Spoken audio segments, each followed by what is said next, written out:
Great to have you with us on this Sunday night. I'm Nick McGurn. Well, COVID cases in school-age children, they continue to rise here in Utah. Grand County High School has to close down for a week because of this.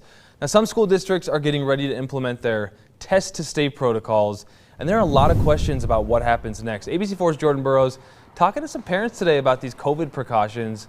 Jordan, how are they feeling? What do they want for their kids right now? Yeah, Nick, from the start of the pandemic to now, different thoughts from different parents. Some parents want there to be a mask mandate in schools, while others I talked to say they need to leave it up to the parent to decide what's the best interest for their child going back to school, or at least starting school. That's been going on for the next couple of weeks.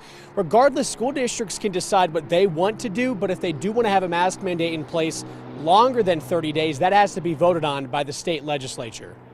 I think a mask is much easier than a ventilator. Since the 2020-2021 school year began in Utah, more than 1,700 students have been diagnosed with COVID-19. This is according to the Utah Department of Health, which also notes the age group 12 to 18 is the least vaccinated group in the state, and those under 12 are still not eligible yet for a vaccine. Of all of these variants and there are breakthrough cases, we still are not on top of COVID. So anything we can do to get under control, I'm all for it. School districts around the state have different plans, from 30-day mask mandates to test-to-stay protocols to no COVID rules in place. Grand County High School is off all next week due to COVID cases in teachers and students. The district says there aren't enough substitutes to fill in, which is why they're shut down. Alpine School District has two schools close to implementing the test-to-stay protocols, Willow Creek and Cedar Valley High. We're obviously watching that very closely and are preparing for the possibility of a test to stay, which is in the legislative code. Students younger than 12 are relying on their parents and adults to make decisions for them regarding COVID precautions like masking. I think when it comes to masks, it needs to be a personal decision. Athena Burchin has a 9-year-old and a 2-year-old. She says the school districts should leave it up to the parents.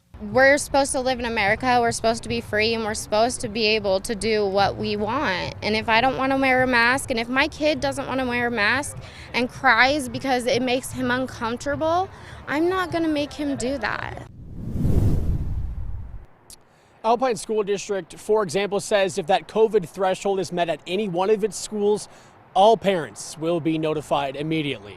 Reporting live in Salt Lake City, Jordan Burrows, ABC4 News. Okay, thanks, Jordan.